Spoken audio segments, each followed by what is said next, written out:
I think let's start in Sudan.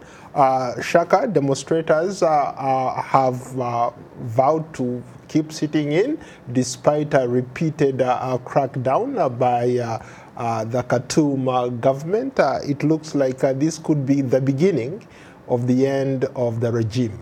Your thoughts, Shaka? It's quite possible. You talked about how protesters have continued to actually sit in. I mean, how can they possibly manage to sit in a military barracks, in a military garrison, without the consent of the guys that in fact control that particular garrison?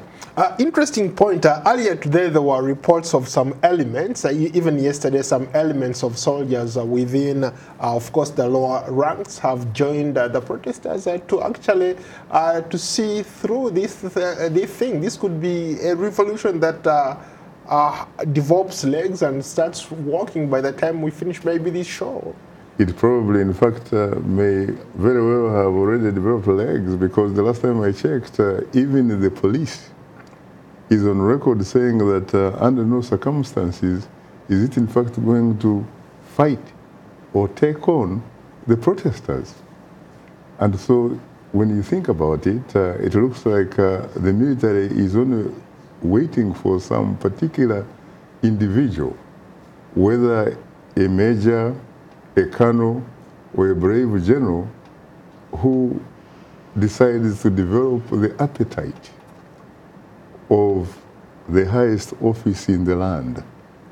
If that individual surfaces and in fact develops the appetite of wanting to be His Excellency, it looks like there may not be very, very much to stop that particular individual, because frankly, the only people who seem to be supporting or at least throwing their weight behind the incumbent, President Omar Al Bashir, are the popular security.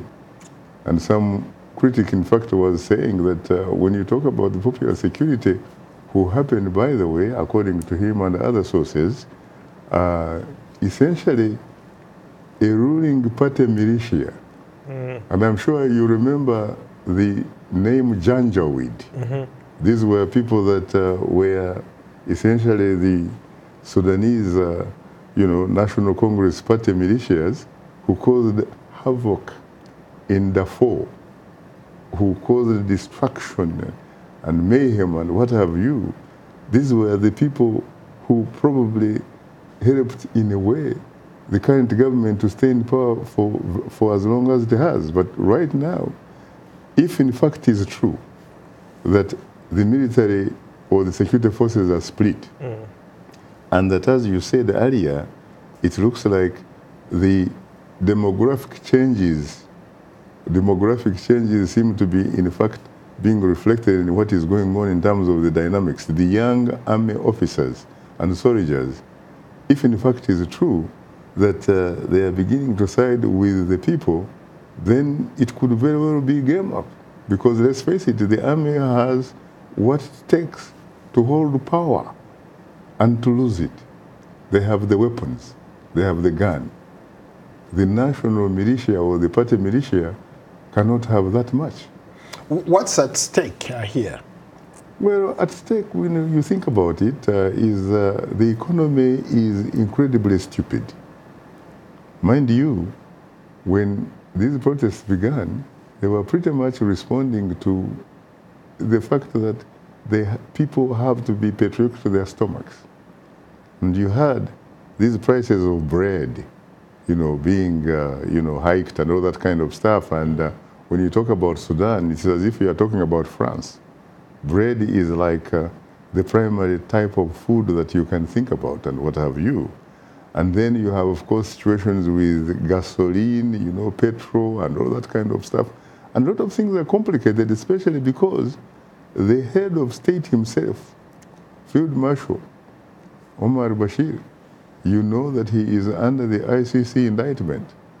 And because of that, there are a lot of things that normally happen to a country whose head of state, at least is supposed to be in a position where he can interact, where he can get into deals and all that kind of stuff. He is not in a situation really where he can attract business and make a huge difference. So it seems to me that the country is tired. And as I said, it's a question of whether a major, a colonel, or a general develops the appetite of that highest office in the land. It seems to me that could happen anytime from now. I mean, earlier there were reports of some people killed, and it looks like the army or the regime is going to try to use whatever force that is available to them to try to disperse these crowds. Can they succeed in doing that? Yeah, but you also have, for example, the first vice president, who also happens to be the defense minister. He addressed the senior military officers and what have you, and said that he is not going to accept or stand the security forces being divided. But the fact that the protesters are still, for example, doing their thing in what appears to be an army barracks, surely that should tell you a lot of things that you are not actually seeing.